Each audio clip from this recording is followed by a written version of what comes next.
جمع فرمایا ہے۔ قرآن پاک کی آیت کا ایک ٹکڑا میں نے پیش کیا جس میں اللہ پاک ارشاد فرما رہے ہیں یا ایھا الذین آمنوا قوا انفسکم واہلیکم نارا، کہ اے ایمان والو اپنے آپ کو اور اپنے گھر والوں کو جہنم کی آگ سے بچاؤ۔ پہلے کس کو بولے؟ اپنے آپ کو۔ پہلے اپنے آپ کو جہنم کی آگ سے بچاؤ، پہلے اپنے آپ کی اصلاح کرو، پہلے اپنے آپ کو اللہ کا مطیع اور فرما بردار بناؤ، پہلے خود گناہوں سے بچو، پہلے خود اللہ کے وفادار وفا شعار بندے بنو، پھر دوسروں کو بھی کیا کرو؟ دوسروں کو بھی دعوت دو، دوسروں کو بھی اللہ کے گھر سے جوڑو، دوسروں کو بھی گناہوں سے روکنے کی کوشش کرو، پہلے خود کی اصلاح کرو۔ آج افسوس کی بات، سب افسوس کی بات، ہر کوئی آج دوسروں کی اصلاح میں لگا ہوا ہے۔ ہر کوئی دوسروں کو سدھارنا چاہتا لیکن خود سدھرنا نہیں چاہتا۔ کیوں؟ دوسروں کو سدھارنا آسان ہے لیکن خود سدھرنا بڑا مشکل ہے۔ سمجھ میں آ رہی بات؟ اس لیے کبھی اپنی اصلاح کا سوچا ہے ہم نے، کبھی اپنی اصلاح کا بھی سوچا ہے؟ دوسروں کے عیب تو سب ڈھونڈتے ہیں، دوسروں کے عیب تو سب ڈھونڈتے ہیں، لیکن سب سے بہترین انسان وہ ہے جو اپنے عیبوں کو تلاش کرے، جو اپنے عیبوں کو تلاش کرے۔ آج بس یہی چل رہا ہے، بس دوسروں کی اصلاح لیکن خود کی کوئی اصلاح کی ضرورت انسان نہیں سمجھ رہا۔ حضرت محمد صلی اللہ علیہ وسلم کے گھر پر ان کی جو اہلیہ محترمہ ہے حضرت امی عائشہ صدیقہ رضی اللہ عنہا موجود تھی، اور دوسری اہلیہ ہمارے نبی صلی اللہ علیہ وسلم کی پیالے میں کچھ کھانے کے لیے لے کر آئی، دودھ لے کر آئی یا کچھ کھانے کے لیے لے کر آئی، اور جب وہ جانے لگی تو جاتے جاتے حضرت عائشہ رضی اللہ عنہا نے ادھر ہمارے نبی صلی اللہ علیہ وسلم سے فرمایا انہا لقصیرۃ، اے اللہ کے رسول صلی اللہ علیہ وسلم یہ تو تھوڑی سی گڈی ہے، کیا ہے؟ ٹھینگنی، تھوڑی سی قصیرہ، ہائٹ کم ہے بولے اس کی، مطلب ایک عیب نکالا نا، ایک عیب نکالا۔ اللہ کے رسول آپ کی جو یہ دوسری بیوی جو ہے اس کی ہائٹ تھوڑی کیا ہے؟ کم ہے۔ اللہ اکبر! ہمارے نبی صلی اللہ علیہ وسلم نے فرمایا اے عائشہ، اے عائشہ تو نے ایسا جملہ کہا ہے، اتنا کڑوا وہ جملہ ہے، اگر اس جملے کو سمندر میں ڈال دیا جائے پورا سمندر کڑوا ہو جائے، پورا سمندر کیا ہو جائے؟ کڑوا ہو جائے، جو کھارا سمندر ہے وہ کڑوا ہو جائے۔ اتنی کڑواہٹ اس جملے کے اندر ہے۔ دوسرے کو نیچا دکھانا، دوسروں کے اندر عیب تلاش کرنا۔ تو آج مسئلہ یہی ہے کہ ہم بس دوسروں کی اصلاح کرنا چاہتے ہیں لیکن خود کی اصلاح کی ہمیں بالکل بھی ضرورت نہیں ہے، ہم ایسا سمجھتے ہیں۔ حالانکہ اللہ نے جو قرآن پاک میں آیت ارشاد فرمائی تو میں نے اس کا ایک ٹکڑا پیش کیا، اس میں کیا ہے ذرا سوچیں۔ یا ایھا الذین آمنوا قوا انفسکم، اے ایمان والو سب سے پہلے اپنے آپ کو جہنم سے بچاؤ۔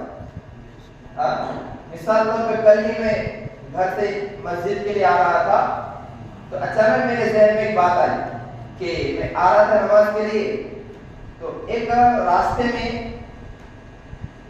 ایکس وائی زیڈ رکے ہوئے اور باتیں کر رہے ہیں، ایکس وائی زیڈ ادھر راستے میں رکے والے ہیں اور آپس میں کیا کر رہے؟ باتیں کر رہے، آپس میں باتیں کر رہے، آنے جانے والوں کیا ہو رہی؟ تکلیف ہو رہی۔ تو ایک شخص نے کہا ارے بھی اس کو باتیں کرنے کا تو گھر پہ جا کے کرو، راستے میں مت کرو، راستے میں بات کرنا اچھا نہیں، مطلب راستہ روک کر، آنے جانے والوں کو تکلیف ہو رہی، آنے جانے والی گاڑیوں کو تکلیف ہو رہی، ایک تو سائڈ پہ جاؤ یا گھر پہ جا کے باتیں کرو۔ پھر تھوڑی دیر ہوتی وہی حضرت تھوڑا سا آگے جاتے اور راستے میں رک کے کیا کرتے؟ بولو نا، باتیں کریں. وہی حضرت تھوڑا سا آگے گئے آدھا کلومیٹر اور راستے میں گاڑی ہے اور دوسرے سے کیا کر رہے, کوئی دوست مل گیا, فلاں فلاں مل گیا اور کیا کر رہے, باتیں کر رہے. تھوڑی دیر پہلے کیا کریں, دوسروں کی اصلاح کریں. اب کس کی اصلاح کی ضرورت ہے؟ تو اپنا ایسا معاملہ ہے, ہم دوسروں کی اصلاح کی بڑی فکر کرتے ہیں لیکن اپنی اصلاح کی ہمیں بالکل بھی غرض نہیں رہتی, بالکل غرض نہیں. تو ایسا اپنا معاملہ ہے. اس لیے ہمارے نبی صلی اللہ علیہ وسلم نے ارشاد فرمایا, جب اللہ پاک اپنے بندے سے خیر کا معاملہ کرنا چاہتے ہیں, اللہ پاک جب اپنے بندے کے ساتھ اچھائی کا معاملہ کرنا چاہتے ہیں, سب سے پہلے اللہ اسے اپنے عیبوں پر مطلع کر دیتے ہیں, اپنے عیب دکھانا شروع کر دیتے ہیں اس کو. یعنی میرے بندے تیرے اندر دیکھ کیا کیا عیب ہے. جب بندہ اپنے عیبوں کو ٹٹولتا ہے تو دوسرے کے عیب دیکھنے کے لیے اس کو وقت نہیں ملتا ہے. اس لیے کسی نے کیا پیاری بات کہی ہے, عیب دیکھنا, عیب تلاش کرنا, عیب ڈھونڈنا کوئی بری بات نہیں ہے کیا نہیں ہے؟ عیب ڈھونڈنا, عیب تلاش کرنا کوئی بری بات نہیں ہے. مسئلہ یہ ہے کہ شروعات اپنی ذات سے ہو کہ میرے اندر کیا عیب ہے, میرے اندر کیا کیا خامیاں ہیں, میں کتنے پانی میں ہوں, یہ انسان کو پہلے دیکھنا چاہیے. اس کے بعد دوسروں کی اصلاح, دوسروں کے عیب دیکھنا چاہیے. قسم ہے رب کائنات کی, انسان اگر اپنے عیب دیکھنا ٹٹولنا شروع کر دے تو دوسرے کا نمبر ہی نہیں آئے گا قیامت پر.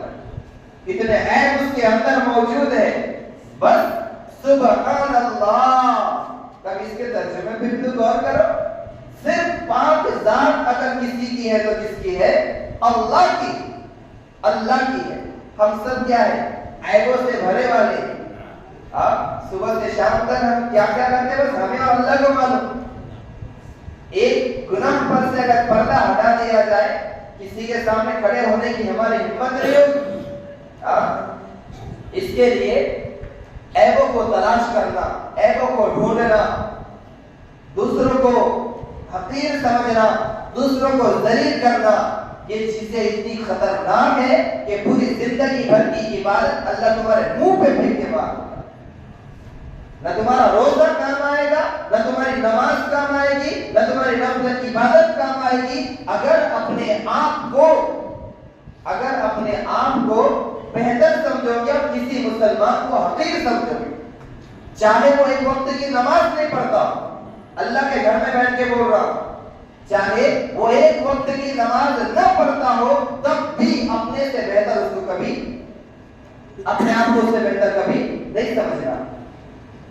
ہاں اس کو نماز کی دعوت دو, کسی گناہ میں تم نے اس کو دیکھ لیا, اس کو بولو یار بھائی اکیلے میں یہ گناہ مت کرو, یہ گناہ چھوڑ دو, اس سے اللہ ناراض ہو جائے.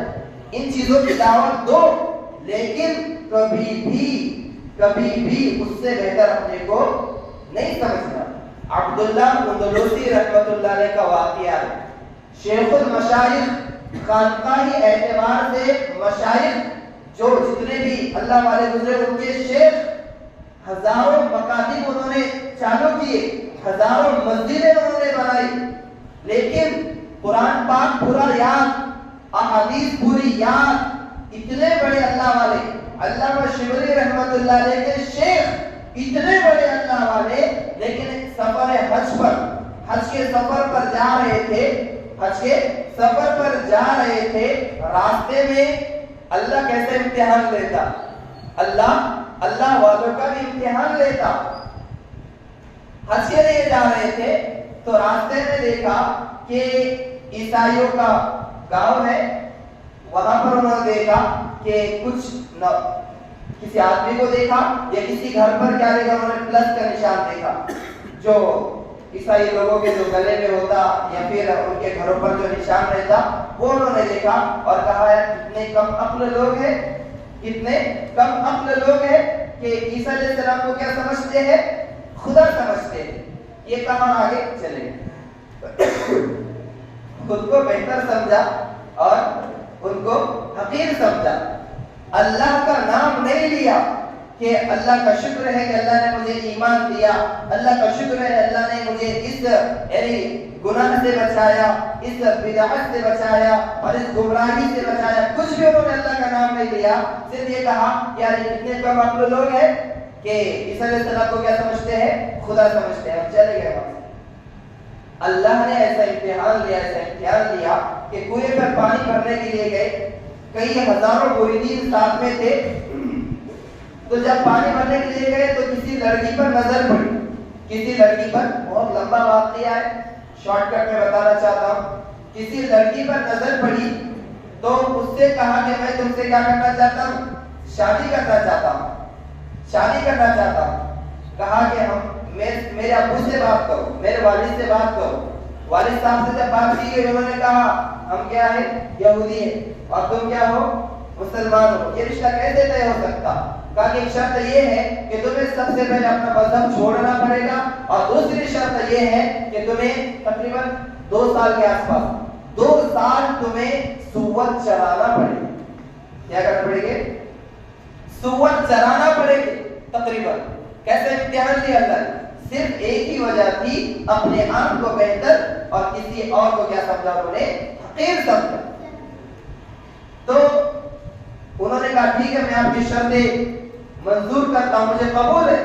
اس کے بعد اپنے شاگردوں سے کہا، مریدین سے کہا کہ تم چلے جاؤ، مجھے یہاں پر چھوڑ دو، تمہارا راستہ اور میرا راستہ اب الگ ہے۔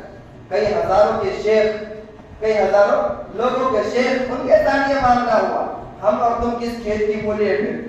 ذرا سی ٹرک ٹرک بول کے نہیں کیا 2-4 دن نماز پڑھتے خود کو اللہ کا ولی سمجھتے یا پھر جنتی سمجھتے؟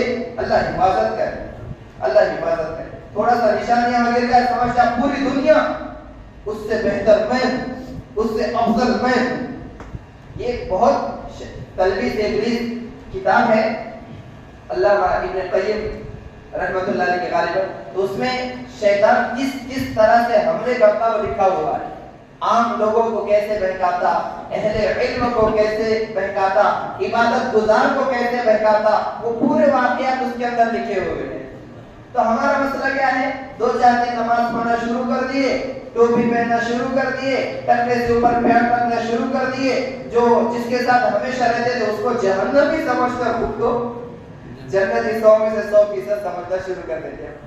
حالانکہ بہت غلط بات ہے، مرتے دم تک اپنی بھی فکر کرنا چاہیے، چاہے ہم کتنے بھی بڑے نمازی بن جائیں، کتنے بڑے روزے رکھنے والے بن جائیں اور کتنے اچھے اعمال کرنے والے بن جائیں، جب تک جسم میں جان ہے اس وقت تک کبھی اپنے آپ پر بھروسہ ہے نا۔ کسی سے کہا بولے کہ اللہ والے کا انتقال ہونے آیا تو جو اہل خانہ تھے، جو گھر والے تھے، وہ کہنے لگے پڑھو لا الہ الا اللہ۔ وہ کہتے تھے ابھی نہیں پڑھو لا الہ الا اللہ، ابھی نہیں۔ پوری زندگی اللہ اللہ اللہ میں لگا دی، قال اللہ قال الرسول میں لگا دی، قرآن کی تلاوت میں لگا دی، اللہ کے عبادت میں لگا دی، نماز روزے میں لگا دیا۔ اس اللہ کے نیک بندے کا جب آخری وقت ہونے آیا تو ان سے کہا جا رہا پڑھو لا الہ الا اللہ، تو وہ کیا کہتے؟ ابھی نہیں۔ بعد میں تھوڑا سا افاقہ ہوا، گھر والوں نے پوچھا ہم آپ کو کہہ رہے تھے پڑھو لا الہ الا اللہ، آپ کہہ رہے تھے ابھی نہیں، کیا معاملہ تھا؟ تو کہنے لگے ابلیس میرے پاس آیا تھا اور مجھے کہنے لگا تو میرے ہاتھ سے نکل گیا، تو میرے ہاتھ سے بچ گیا، تو میں اس کو کہتا تھا کہ ابھی نہیں، جب تک جسم میں جان ہے تیرے بہکاؤ سے کوئی نہیں بچ سکتا۔ تو یہ ہے، تو ایسی فکر ہمیں اپنے آپ کی ہونا چاہیے، جب تک جسم میں جان ہے اس وقت تک اپنی فکر کرنا چاہیے۔ پھر بعد میں عبداللہ عمروسی رحمۃ اللہ علیہ کا بعد میں شاگردوں سے کہا کہ تم اپنے راستے چلے جاؤ، مجھے یہیں پر چھوڑ دو۔ بعد میں وہ چلے گئے، رو کر دعا کرتے رہے اپنے شیخ کے واسطے۔ اس لیے کوئی کتنا بھی بڑا اللہ والا بن جائے، بزرگ بن جائے، سب سے زیادہ وہ فکر اپنے آپ کی کرتا۔ اور ہم 2-4 دن نماز پڑھنا شروع کر دیں تو پھر کیا ہے؟